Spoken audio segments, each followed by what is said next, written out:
Hi, I'm Annie Meehan with H3 TV. Thank you so much for joining us again for our Wednesday weekly talk show. We missed last week. Sorry about that. I was out traveling, but I do appreciate all of you that tune in, listen, comment, and ask us questions.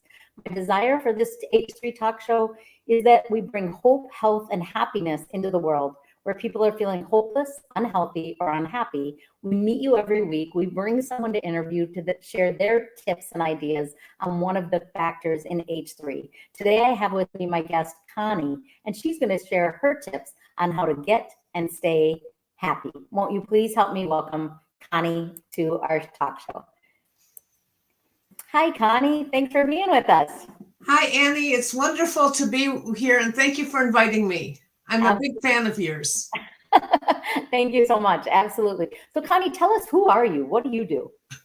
Okay, so I am actually a retired writing professor from the University of Maryland and Johns Hopkins University. I taught for over 40 years. Okay, and after I retired, some people just retire, but I kind of got a new life and did a second act in my life, and now I'm on my third act. I'm actually, and I have 6 grandchildren, and I'm a grandmapreneur. Well, what the heck is a grandmapreneur? Well, it's a person who's an entrepreneur, but my priority is my grandchildren, so I do both. Very good. You have your priorities in life. I hear that being a grandma is the most wonderful job or role in the world. I'm not quite there yet. I've got a few years, hopefully a few years before I'm ready to be a grandma. But today we're talking, Connie, about happiness. And I'd love to know, what are your keys to being happy? Do you have 3 to 5 things that you could tell us about that help you to get happy and to stay happy? Okay, so I'm going to talk about, this is such a wonderful topic. I never thought about it before. Okay, so I'm going to start with 3, and then I might expand a little bit if that's okay. Perfect. So the first thing you have to do is, I'm okay with what I can't do. Okay, and there are a lot of things that I cannot do, and some of them involve technology. But, there are a lot of things I can't do, but I'm fine with that. But what I am happy with is what I can do. And that's what I strive to do. And my other tip is to always keep moving forward. Okay. So I'm going to, you asked for, 3 to 5 tips. So I'm going to just start with those because those are the basics. I love it. Connie, I think those are really great because first thing you're teaching people is perspective, right? So you're offering yourself grace for what you don't know, what you can't do. We all have different skill sets. You're also encouraging yourself and saying, wait a minute, but that's not an excuse to not do something. Maybe I can't do everything, but I can keep moving forward doing what I do know how to do. So I love that. I think it's really important.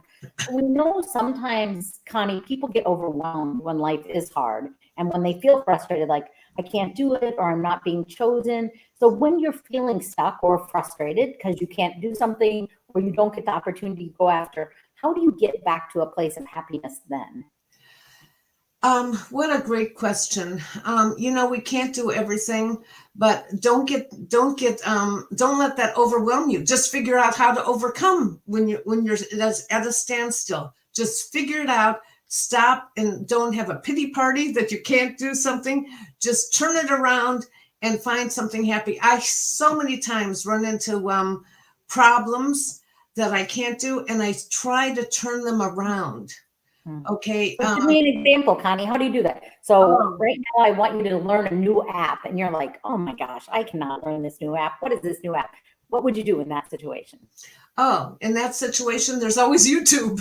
You can always find out how to do things on YouTube.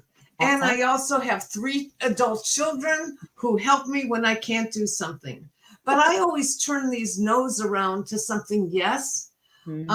For example, I had a recent kind of a no that really made me stand still. I actually am an inventor. And what happened was I was selected to be on a TV show for inventors. Awesome. And they had 10,000 people apply to be on the show. and they Wow. chose 40 plus 4 alternates. Well, Okay. I was an alternate. Oh my God. Okay. And so I was so excited but then I realized nobody who's on the show is going to cancel. So, I probably won't get on. But if the show gets picked up for season 2, then I will, I think I'll be on it. But Okay. meanwhile, I didn't really wait around because actually I am an inventor, and my product is for older people. Okay. My product is actually called Tip and Split.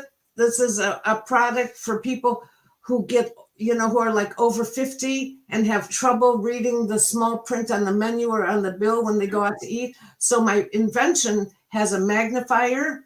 It has a light in the back because the restaurants are very dark. And it can also figure out your tip and split your bill in 3 seconds.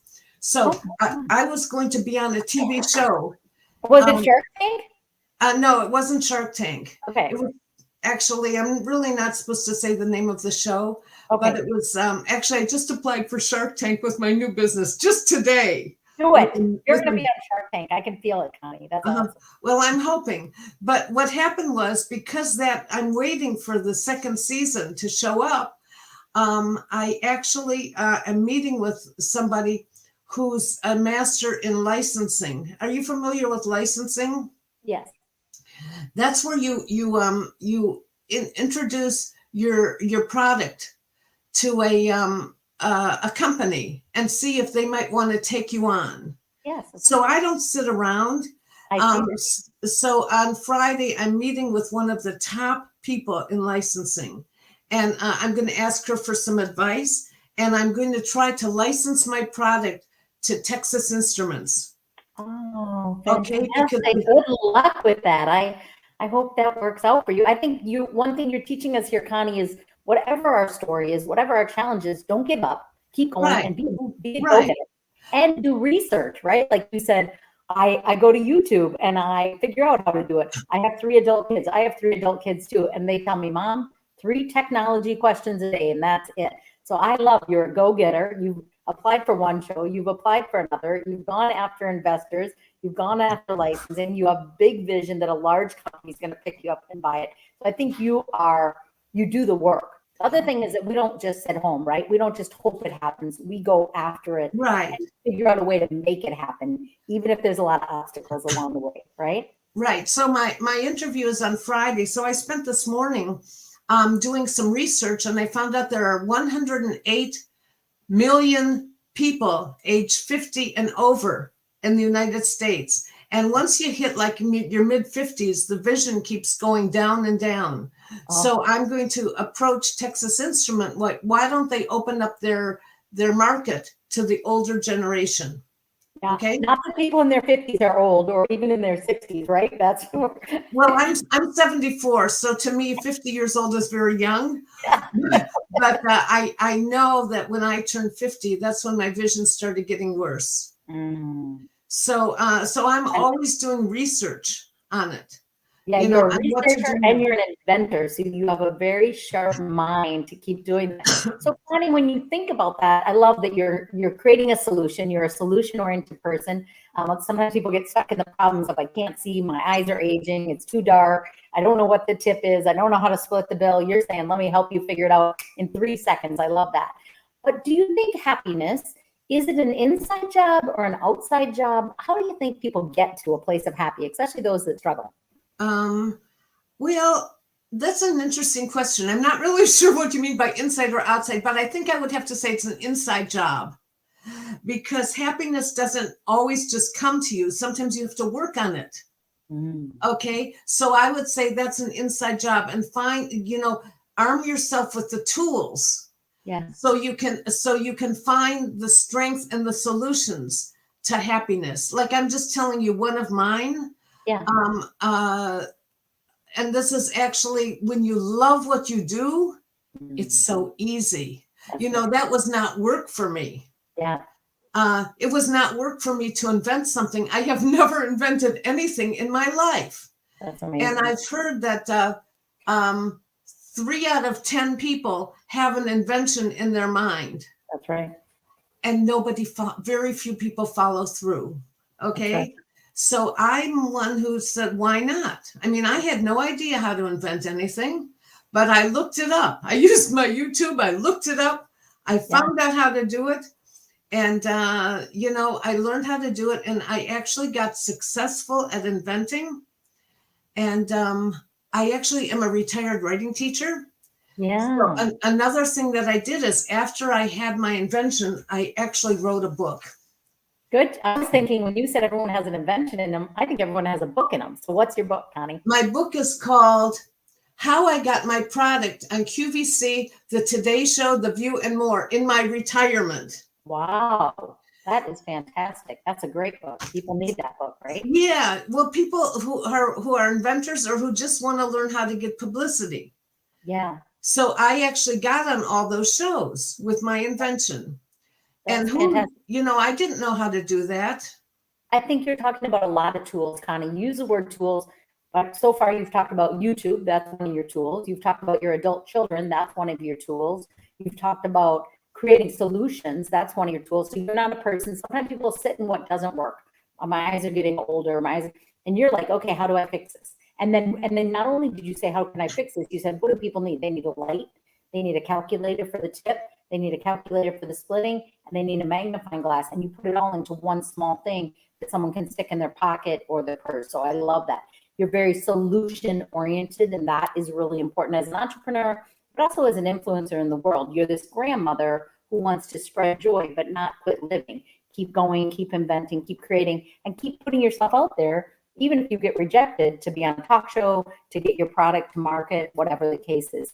So when you think, Connie, of happiness, do you think of what is the difference between happiness and joy? Are they the same thing? Do they feel the same for you? What does it look like? Well, that's an interesting question.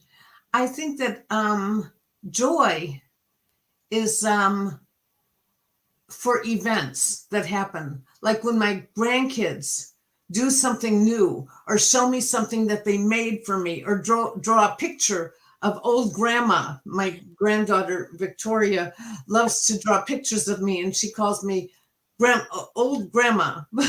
And she also calls me Grandma Napkin. And she calls me Grandma Napkin because when she's eating something, rather than get a napkin, she takes my shirt and wipes her mouth on me. And I get joy out of that. It's amazing because I think it's so cute. That's not happiness. I think that's joy. It's momentary. Happiness is something that you have to kind of like have the idea to surround yourself with things that make you happy. For example, people. Yeah. I try to surround myself with people that make me happy. Not everyone makes me happy. I'm sure people can relate to that. Some people try and cut you down. Yeah. So I just have learned that if they're not going to make me happy, I'm not going to just say anything to them. Yeah. Certainly about not what makes me happy. Yeah. If something, like if I'm talking about my new invention, I don't want to share it to somebody who's going to knock me down, because some people just do that. So I think happiness is something you have to work towards and find out what prevents you from being happy and stay away from that. I was thinking about that too, kind of. I was thinking, what does steal your joy? I've had the privilege of meeting hundreds of thousands of people literally all over the world. And I think one of the things that bring people most joy is being a grandparent. And a lot of things bring people happiness. But I also know there's things in life that sometimes steal our happiness. What is something that you seem like a very positive person and a very moving forward person? What is one of the things in life that steals your joy or happiness? Something that steals my happiness. My goodness. Well, anything that steals my happiness is only temporary. As I gave you the example of this TV show. Oh my God, I was so excited. I went out to the store and I bought a beautiful outfit to wear on this TV show. So that sort of stealed it. Stealed it? Yeah. Stole it for a moment. I'm sorry. What is this? I'm a writing teacher. And you also said you protect it, right? Like when someone is negative toward you or your product or your vision or your idea, you just kind of let them go and you keep going. And I think that is a part of wisdom, is that it used to be able to steal my spirit, steal my joy, people's words, people's thoughts, people wanting everyone to like you, like your ideas, like your vision, like your book, like your products. And there's something about wisdom that says, okay, I might not be everyone's cup of tea. My vision for my future, for my products, for my life, everyone else might not be able to see, but can I still like them and like myself and keep moving forward? And I think that's what you're talking about, Connie, is nothing's going to stop you, whether it's a Right. TV show or a person. You're going to keep moving forward, keep inventing, keep having vision. It doesn't matter your age. It doesn't matter that you're a grandma. You're still young in spirit. And so you're going to keep moving forward. Can you tell us a couple things about your home life and your family that brings you joy and happiness? What are some of those things in your personal life? One of the things is that I have 3 grandchildren who live near me. And actually 2 of them used to live with me for 5 years until my daughter got married and had another one. So now they just come and visit me every single day. They come home from school and they spend time with me and have dinner with me, and then they go home with their mom because I'm helping her to work, which she's doing. They don't really realize that I work too, but I will give up everything to be with those kids. So my home life is very important. And so I try to get everything done before 3:30, which is when the grandkids come over here.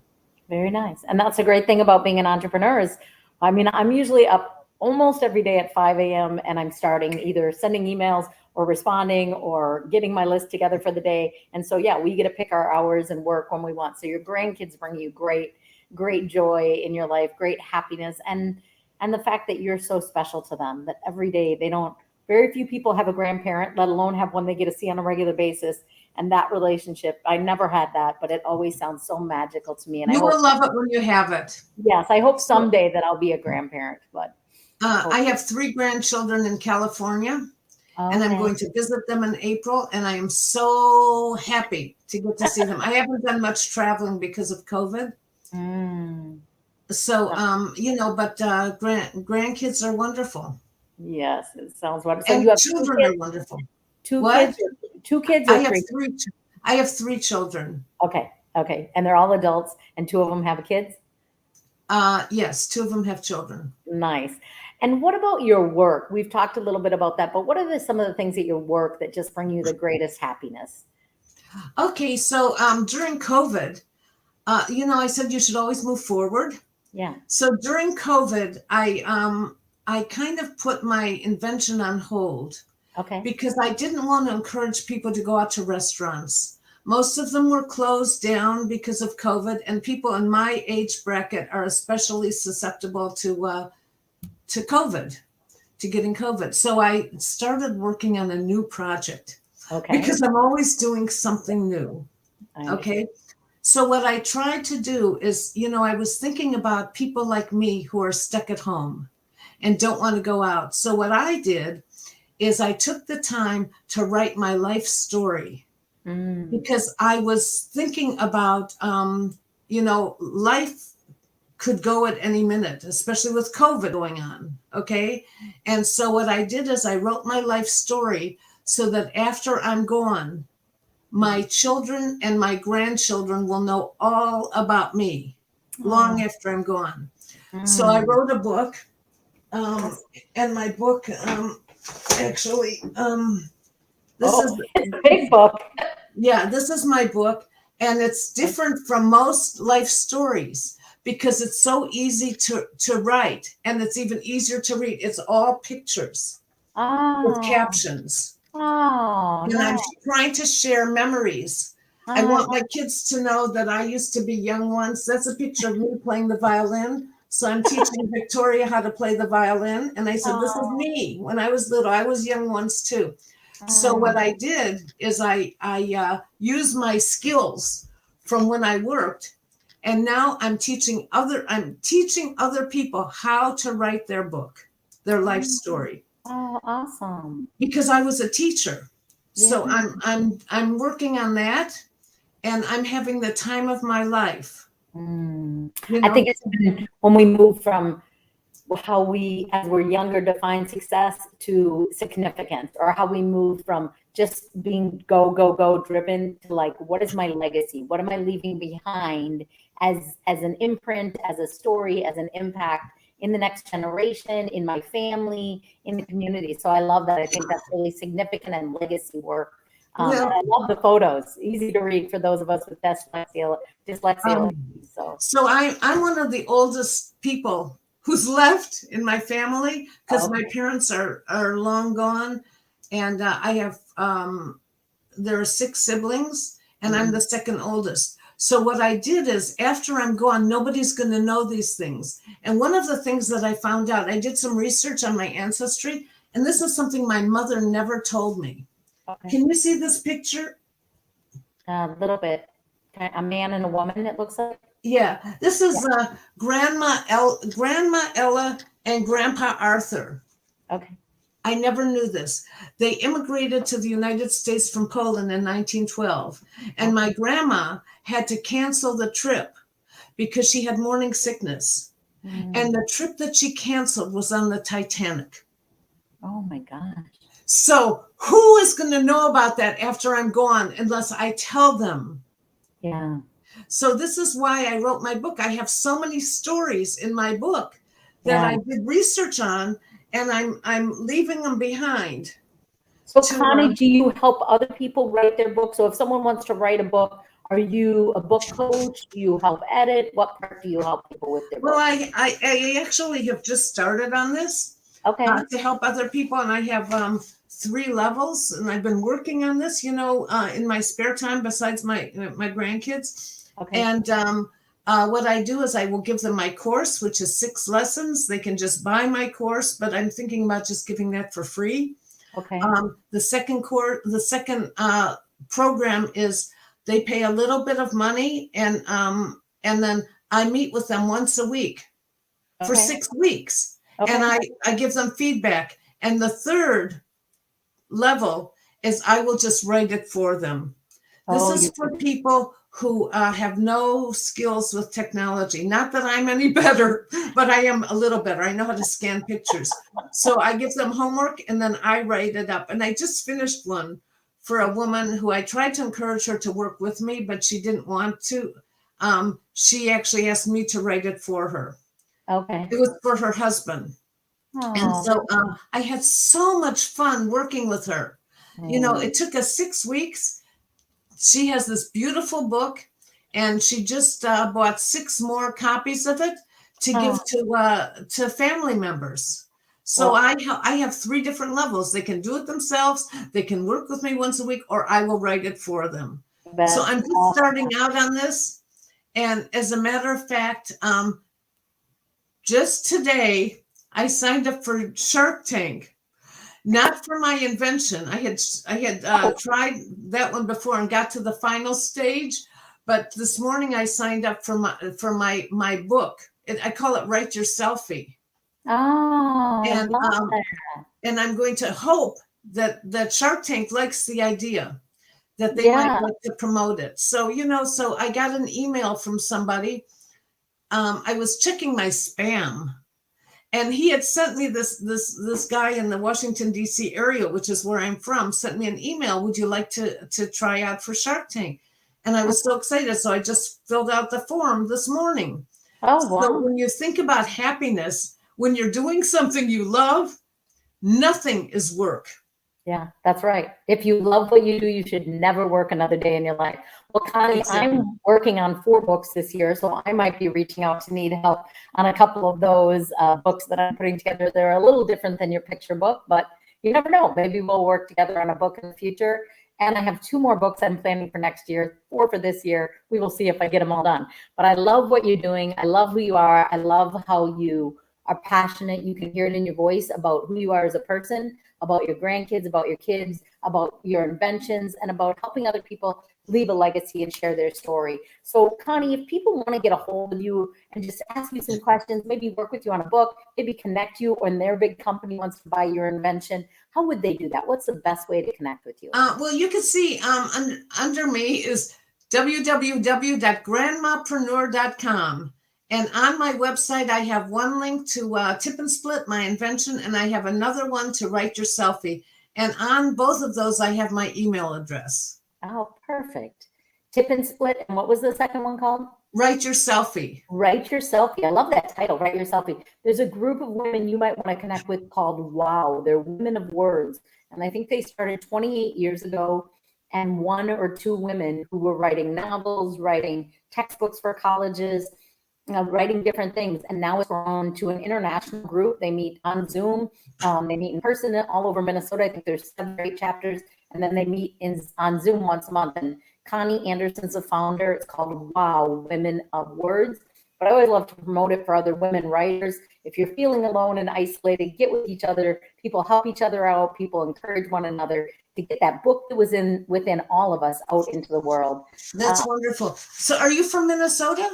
Yeah, I was there for 40 years, originally born in San Francisco. Then I moved to Champaign, Illinois for a number of years. I think I was 2.5 to 11, and then Minnesota 11 till last October. And I just moved to Minnesota, Florida. So now I live on the beach in Fort Myers. So across the street is the ocean. I can look out at that every day. So that's incredible. Yeah. So let me just tell you one thing about Minnesota. Yeah. My mother is from Minnesota, from St. Paul. Okay. Yeah. And in my book, because I want my kids to know about their heritage. My mother was the first female law student at the William Mitchell College of Law. Have you heard of that? Of course. Yes, I know exactly where it is. It's right. We drive by it every time we go to the state fair. And this is a picture. See, I'm saving everything for my kids. Can you see this? Oh yeah, yeah. This is my mother at her 50-year reunion. My mother died about 15 years ago, but 2 of her professors went on to become Supreme Court justices. Chief Justice Warren Burger and Harry Blackmun. Those were my mother's teachers. Wow. So I told that to my grandkids, because when they were learning about the Supreme Court, I said, guess what? Your great grandma went to school with 2 Supreme Court justices. I mean, she was a student of theirs. Yeah. So, all of these are little tidbits that I put down because I don't want people to forget. I want them to remember things about me and things about my parents and my grandparents. Yeah, I hope they always want to remember. Sometimes people don't value as much the history as different generations have. Sometimes we're so busy moving forward that we forget to look back and learn the lessons from those who have gone before us and that have paved the way as a woman in law school. So I think those are great wisdom and values that people need to know about. Well, I had about 17 photo albums in my house, and I went through those to find the pictures that evoke the most memories for me. Because I'm sure once I'm gone, all those photo albums will go in the trash. So they cannot throw away this book. You're trying to make it. I understand, because we just downsized from a 6-bedroom house to a 2-bedroom condo, and we're asking the kids, do you want this? Do you want this? Do you want? And people are like, kids don't care about China. They don't care about crystal. They don't care about photos.